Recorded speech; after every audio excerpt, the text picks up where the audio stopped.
Je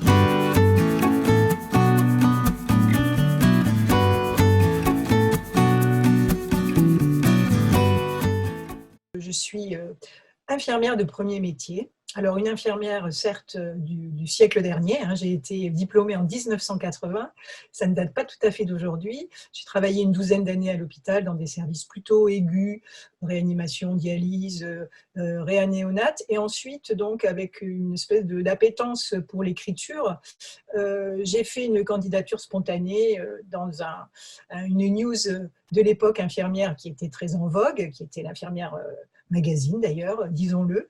Et donc, à partir de là, eh bien, a démarré une carrière, entre guillemets, de journaliste dans la presse professionnelle que je n'ai jamais lâchée jusqu'à maintenant. Aujourd'hui, ben, les soignants, après avoir vécu vraiment les mains dans le cambouis, on peut le dire, pendant plus de 2 mois, ils sont beaucoup en attente de quelque chose qui devrait leur donner quelques perspectives réjouissantes pour le futur. Mais à l'heure d'aujourd'hui, les attentes sont encore très fortes. Olivier Véran a annoncé la fameuse enveloppe qui était attendue pour la revalorisation des salaires, quelques 6 milliards annoncés quand même, pour effectivement revaloriser les salaires infirmiers, aides-soignants et de toute la filière soignante. Mais je crains que cela ne suffise pas. Les professionnels de santé hospitaliers, alors évidemment les libéraux sont un peu les oubliés de cette affaire et d'ailleurs ils se manifestent aussi beaucoup, eh bien, sont maintenant en colère de se dire qu'ils ne sont pas représentés au Ségur de la santé, puisque comme vous le savez, il n'y a que l'ordre infirmier qui lui n'est pas là pour négocier les salaires et une fédération d'étudiants en soins infirmiers. Alors c'est très très bien pour les étudiants, mais quand même entre les deux, il semble manquer quelque chose. Il n'y a pas de syndicat professionnel infirmier.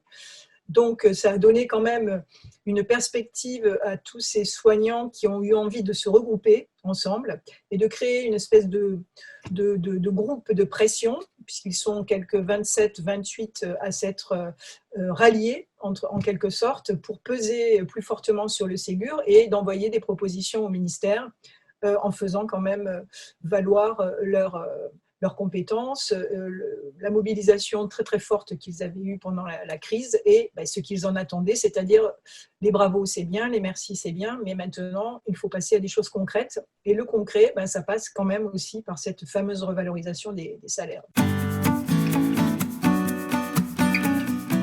Il y a beaucoup de polémiques sur la gestion du matériel de sécurité notamment, qui a été vraiment au cœur de la crise. Et on l'a vu, nous, on a eu énormément de témoignages, comme d'ailleurs partout, même dans la presse grand public, les professionnels de santé sont venus se plaindre de ça. Et c'était tout à fait inconcevable d'ailleurs qu'ils puissent continuer à travailler sans être équipés, sans avoir des masques, sans avoir des tenues adéquates. On les a vus travailler avec des surblouses qui s'apparentaient plutôt à des sacs poubelles. On a vu des masques qui n'étaient pas au rendez-vous.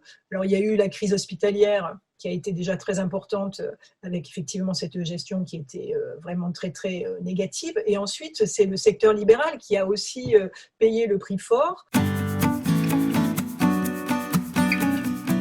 Que le ministère soit plus à l'écoute de l'attractivité de la carrière des infirmiers et des infirmières, puisqu'en fait, elle devrait être très longue, mais en fait, on voit bien qu'elle est plutôt courte dans les faits, puisque rester à l'hôpital aujourd'hui n'a pas beaucoup d'intérêt. Les grilles sont faibles, les conditions de travail sont difficiles, les perspectives sont quasi à l'arrêt. Donc en fait, moi, j'attends de voir comment effectivement la profession va se mobiliser cette année, qui est un peu l'année où tout devrait se passer. L'OMS a déclaré l'année des infirmières et des sages-femmes. Il y a eu cette crise du Covid qui a révélé évidemment le côté indispensable en première ligne de la profession. Il y a maintenant le Ségur. Donc, on se dit que si ce n'est pas cette année, mais ce ne sera jamais. Donc, en fait, c'est une chance à saisir. Donc, les attentes sont forcément beaucoup plus fortes.